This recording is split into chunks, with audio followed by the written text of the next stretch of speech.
Hello, welcome to TTV News with some latest events in TayNinhTV province and across the country. Ladies and gentlemen, on the occasion of the 95th anniversary of the founding of the Communist Party of Vietnam, February 3rd, on the morning of January 23rd, a delegation from the province led by the Standing Deputy Secretary of the Provincial Party Committee and head of the provincial delegation of the National Assembly Phạm Hồng Thái, along with leaders from Châu Thành district, visited the historical site, the location of the first Communist Party base in Tây Ninh at Dòng Nâng in Long Đại, Hám Lịch, Long Vĩnh, Cam Châu Thành district to offer incense. The delegates paid their respect and observed the moment of silence in the memory of the fallen heroes who sacrificed their lives for the national liberation cause.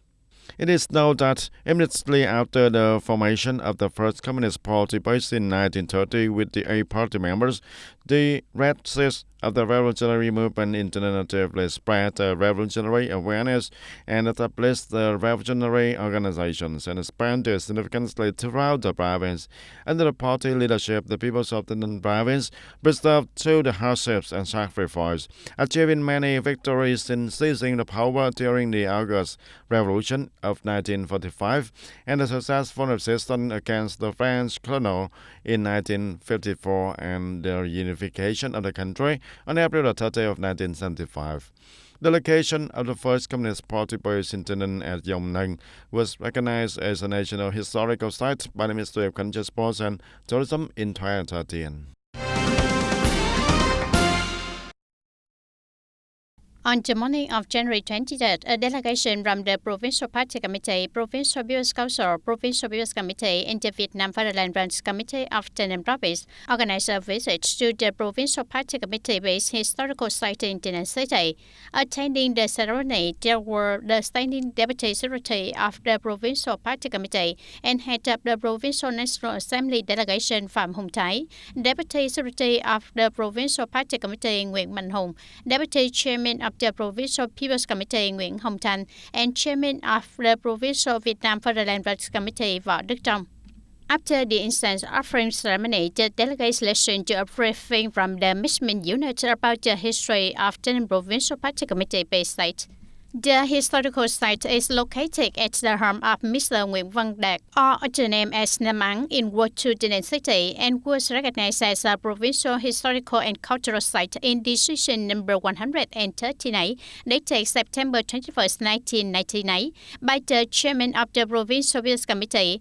This site witnessed the wise and timely leadership of the Provincial Party Committee in dealing with the enemy. It is especially connected with Comrade Hoàng Lê Kha, an outstanding party member who, alongside the people, helped establish the revolutionary movement and fought until his last breath for the national liberation cause.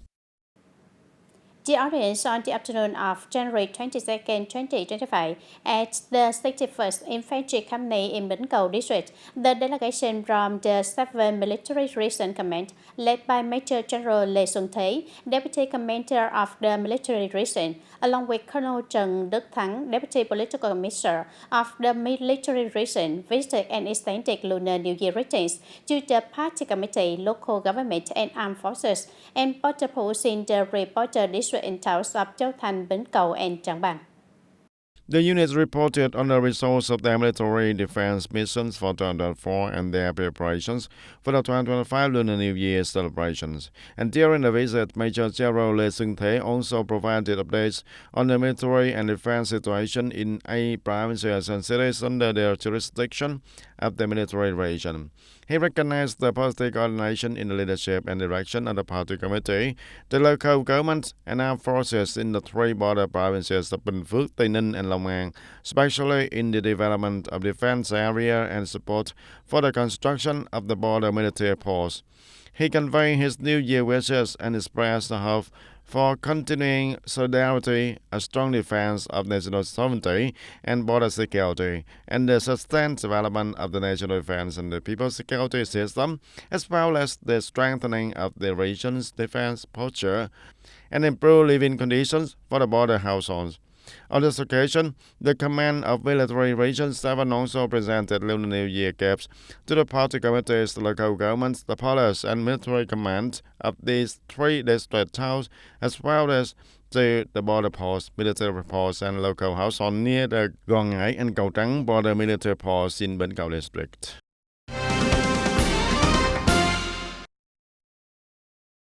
On the afternoon of January 23rd at TayNinhTV Radio and Television Theatre, Mr. Vũ Xuân Trường, director of TayNinhTV Radio and Television Station, chaired the meeting to review the broadcasting and television work for 2024 and outline the direction and task for 2025.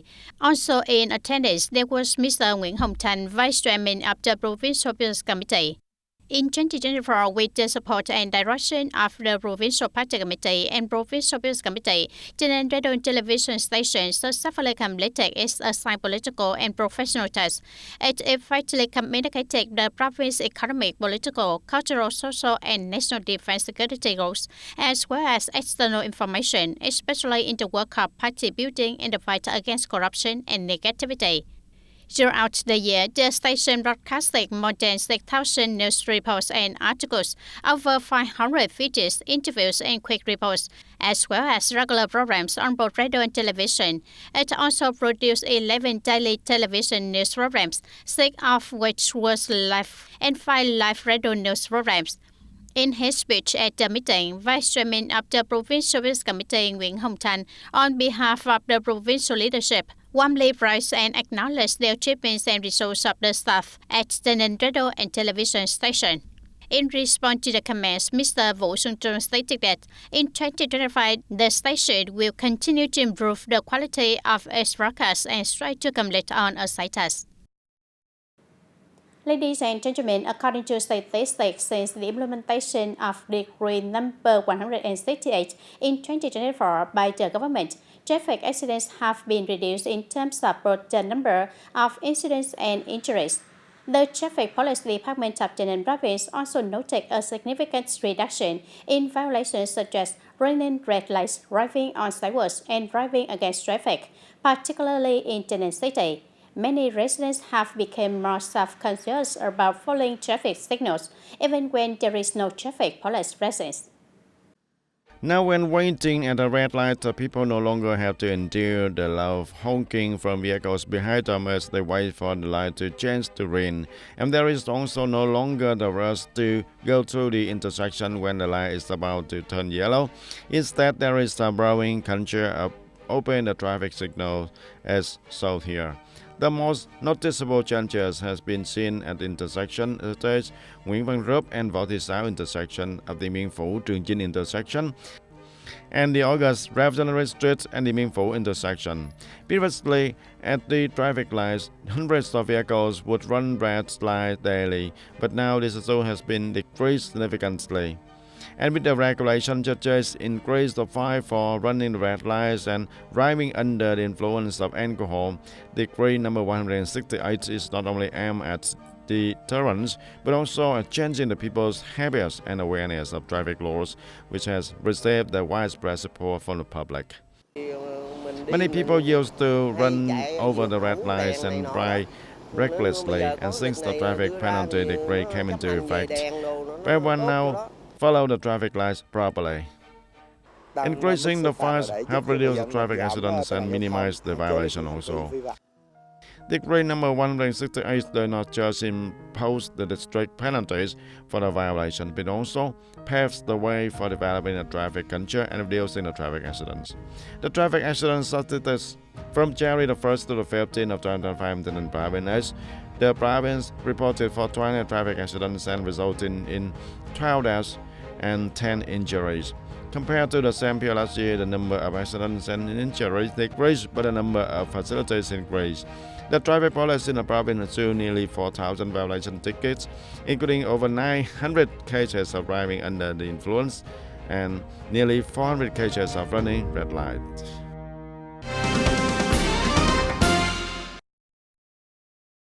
On January 22nd, the People's Committee of Trang Bang Town held a conference to outline the socio-economic development task for 2025. In the past year, despite facing numerous challenges and difficulties, the town's economic indicators still show impressive growth. Trang Bang has achieved and exceeded the targets for 11 out of 12 key socio-economic development goals set by the Town Party Committee and the People's Council. The economic structure continues to step in the right direction, with an increasing share of industry, handicrafts, construction, and trade services. At the conference, Mr. Đoàn Minh Long, Secretary of Trang Bang Party Committee, requested that the Town People's Committee focus on directing agencies and units to effectively carry out their professional tasks within their authority, strictly handle any legal violations in operations, strengthen the dissemination and education of laws, build and improve infrastructure according to set criteria, address the existing shortcomings and limitations in economic development, effectively implement social welfare programs, and pay attention to the disbursement of funds for sustainable poverty reduction.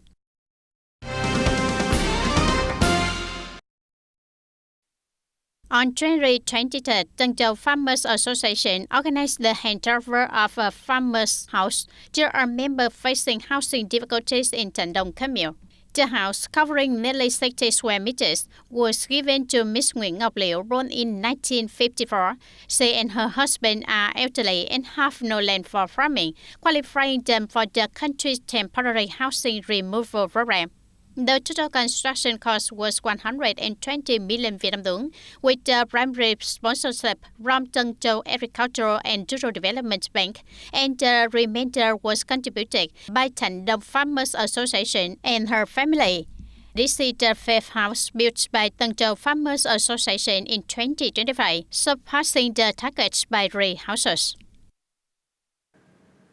The Orange Quảng Ninh is one of the provinces that implemented the One Commune One Product or outcome program early and effectively across the country.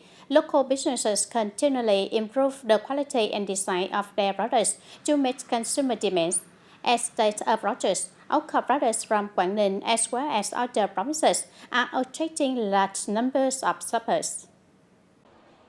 At the 2025 Quảng Ninh Outcome Spring Fair, products such as miến dòng, a type of vermicelli made of cassava, bình liêu orange, ba chè hai hà golden flower tea, ba chè purple ginseng wine, tiên yên chicken, móng cái pork, đông chiều yogurt, and sticky rice wine, goto seafood, ha long grilled chopped squid, and more were highly sought after by consumers to prepare for the Lunar New Year. These products are diverse, certified for food safety, have clear origins, barcode labels, QR codes for traceability, and come in eye-catching packaging. At the end of the year, Quỳ Hoa's golden flower tea is a popular gift for that, and the sounds are really good. There are many excellent products in Quảng Ninh, such as bình liêu orange and also products from other provinces. We feel very proud to serve for these interesting hometown products at the end of the year.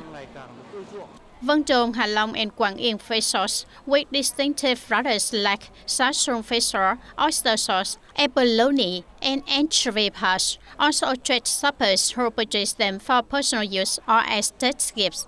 In addition to outcome products from Quảng Ninh, businesses from other provinces also brought high-quality outcome products to the fair to meet the end-of-year shopping demands. Some products from the northwest, such as miến dòng, sea-tag mushroom, ripe bamboo sauce, good ear mushroom, smoked meat, vegetables, and tea, also attracted many buyers. Currently, Quảng Ninh has 405 outcome products that meet the standards 3 to 5 stars, with 4 potential products expected to compete at the national level. Quảng Ninh outcome products are distinctive and closely linked to the development of the region and the people of Quảng Ninh.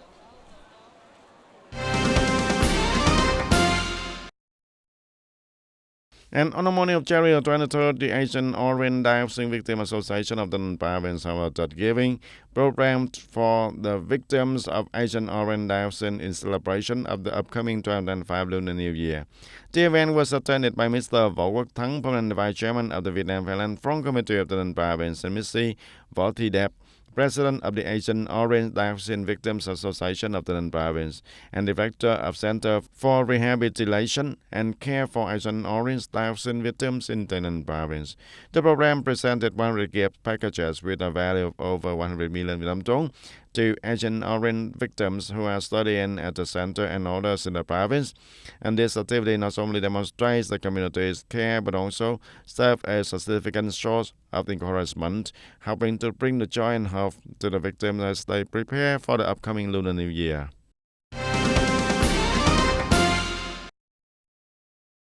In order to control rabies among pet dogs and cats and strive for zero rabies-related fatalities by 2030, the Provincial Bureau Committee has issued a decision to implement a rabies prevention and control plan for Taynan Province for the period of 2025-2030. According to the plan, by 2030, the goal is to establish one rabies-free zone at the commune level, manage 90% of households keeping dogs and cats, vaccinate 80% of the total dog and cat population, and monitor rabies in over 90% of district, towns, and cities. Each district will organize 3 centralized rabies vaccination points. At the commune level, local authorities will assign personnel to monitor and create a list of dog-owning households or maintain a dog and cat registry. Specific regulations will be enforced on the control of free roaming dogs in public areas. Specialized teams will be formed to catch stray dogs and animals suspected of having rabies. Coordination with veterinary authorities will be established to train members of the specialized teams on how to capture free roaming dogs.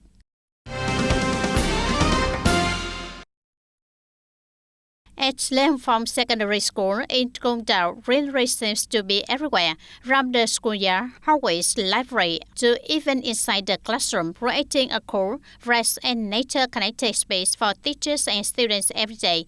This has been made possible thanks to the school's regular efforts in planting and taking care of trees, starting from its junior projects. This initiative has greatly contributed to educating students on life skills. Through activities I participate in at school and at the Green Club, I have gained more knowledge about nature, the environment, and the ecosystem. We understand the importance of the environment and the ecosystem. Not only focusing on the landscape, Lê Hồng Phong Secondary School has incorporated environmental education into its curriculum in a dynamic and creative way. Through green lessons, students not only learn theory but also participate in many practical activities to protect the environment, such as beach cleanups and recycling waste into useful items and toys. Students will participate in environmental sanitation in areas where forestry officers are working to protect the environment. They are very enthusiastic and actively involved in the annual beach cleanups, especially in areas where turtles come to lay eggs.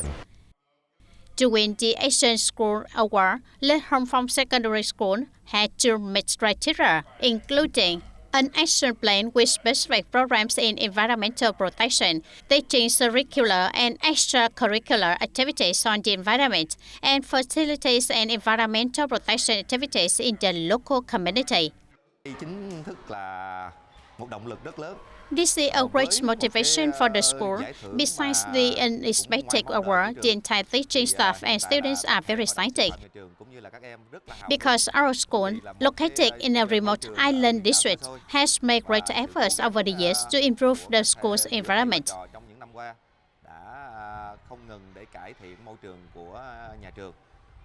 Building the ecological school model at Lê Hồng Phong Secondary School has not only had a positive impact on teachers and students, but has also strongly influenced the local community in protecting the environment, promoting a green lifestyle, and fostering responsibility towards nature and society. And today TTV News wraps up now. Thank you for your attention and see you in the next program.